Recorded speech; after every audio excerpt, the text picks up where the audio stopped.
Setting boundaries is a form of self-care. It helps create rules, guidelines, limits as to how you would love to be treated.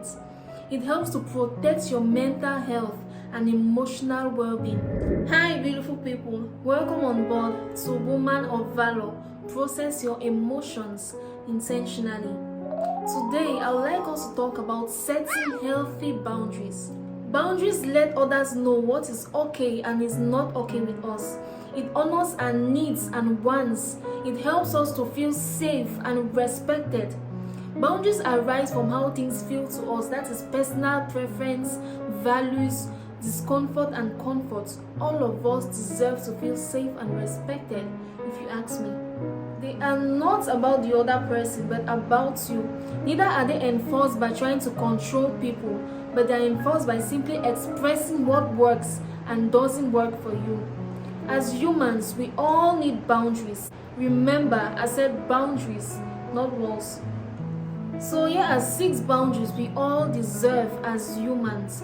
Number 1, physical boundaries. Physical boundaries include your need for personal space, your comfort with touch, physical needs like needing rest, like needing food, needing water. It is okay to let people know that you don't want to be touched. It is okay to let people know that you need your personal space. It is okay to let people know that you are not comfortable with getting too close physically. For example, you just meet someone for the first time and the person is trying to give you a hug and you are not comfortable with it. It's okay to let that person know that you are not comfortable. It is not disrespectful. What makes the difference is how we communicate these boundaries. We can communicate our boundaries respectfully and it is okay. Another boundary we all deserve to have is financial boundaries. Yep, financial boundaries. Financial boundaries are boundaries you set in place to balance the relationship between your loved ones, your finances, and yourself. Without going so much into details, because this is actually a very broad topic, and if you're interested in it, please drop a comment in the comment section and let me know. An example of a healthy financial boundary is not lending money to friends or family because you don't want to be put in an awkward situation if they are unable to pay you. Yep, that is a financial boundary. Remember, we are supposed to be giving out of love. Don't give because you feel pressured to. Don't give because you feel lured to. And don't give in a way that is going to make you mad if things don't turn out exactly the way they are supposed to. So it is okay to have a financial boundary and to set financial boundaries on your friends and family. Another boundary we all deserve to have is time boundaries. Time boundary is basically what you spend your time on, how you use your time, when you are available. To have a healthy time boundary, we need to make out time for every facet of our lives.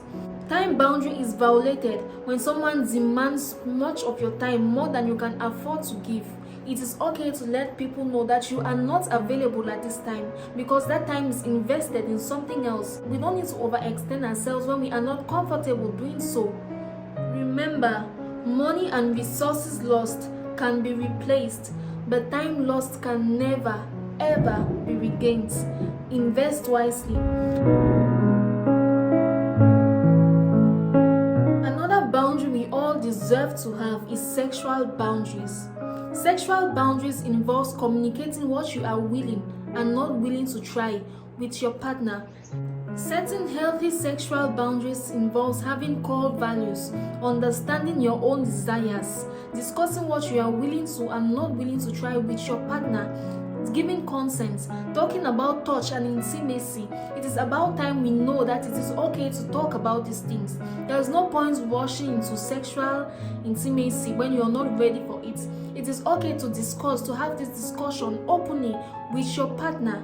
It is very okay. It's called sexual boundaries. You don't have to get sexual when you don't want to get sexual. Another boundary we all need to have is emotional boundaries. Emotional boundaries comes from a place of self-content. It protects your right to have your own feelings, your own thoughts. Emotional boundaries comes from the feeling of knowing that you are okay just the way you are. It protects you from getting consumed by other people's doctrines, getting consumed by other people's feelings and thoughts.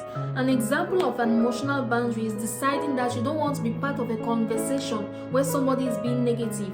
You don't have to be part of that conversation, because obviously the person is going to drag you into that negativity, and that's not what we're trying to do. So it is okay to protect your space because you don't want to be a part of all the negativity and drama. Nah, like, keep that shit far away from you. It is okay.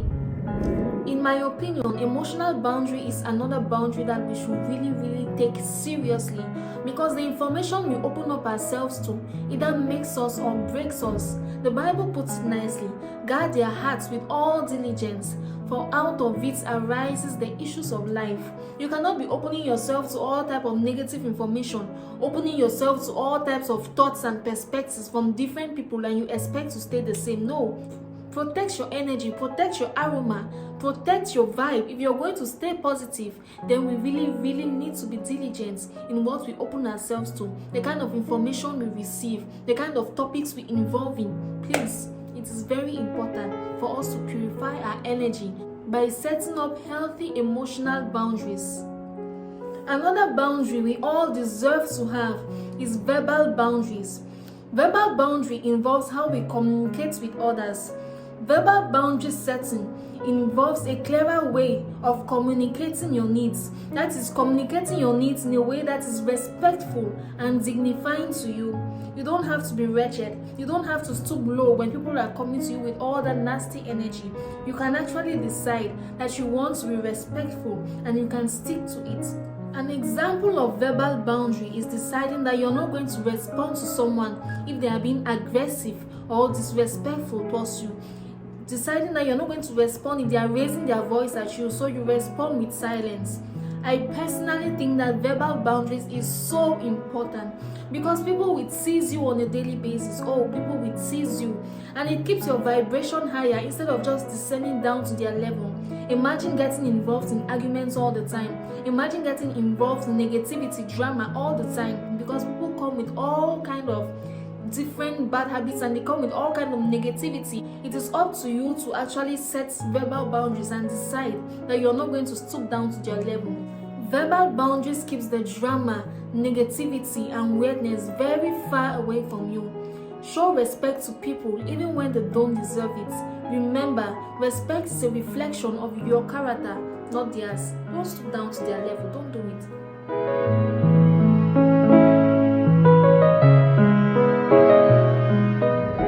Setting healthy boundaries is very essential to our emotional well-being and mental health. Remember, boundaries arise from preference, values, and how things feel to you. It is about you, not the other person. It is about you feeling safe, feeling respected. It is about you feeling comfortable in yourself and in your environment. It is all about you. And this does not mean that you are being selfish. No. I believe that as humans, we all deserve boundaries, and we all deserve our boundaries to be respected by one another. Healthy relationships respect boundaries. Sometimes we actually get scared upholding our boundaries. We feel like if we keep these boundaries up, it's going to push away people. It's going to push away the ones we love. But the truth is, boundaries actually protect us. If the people we claim to love cannot love us enough to respect our boundaries, then it's time to let go and let God. Then it simply means that those people don't deserve us. Remember, you matter. Your emotional well-being matters. Your mental health matters. We all deserve to have our boundaries respected. We all deserve to feel seen, loved, acknowledged, safe, just the way we are. We have come to the end of this video. Thank you so much for watching. I really hope that this video has brought you to some type of intentionality and awareness, because that is my aim for you. My name is Cynthia, founder of Woman of Valor. Please don't forget to hit the thumbs up button if you enjoyed watching this video. And if you haven't yet subscribed to my YouTube channel, please do so, and you won't regret it, because here we are loving on each other, encouraging each other, acknowledging each other, and rooting for each other, just the way I'm rooting for you. I love you. Bye.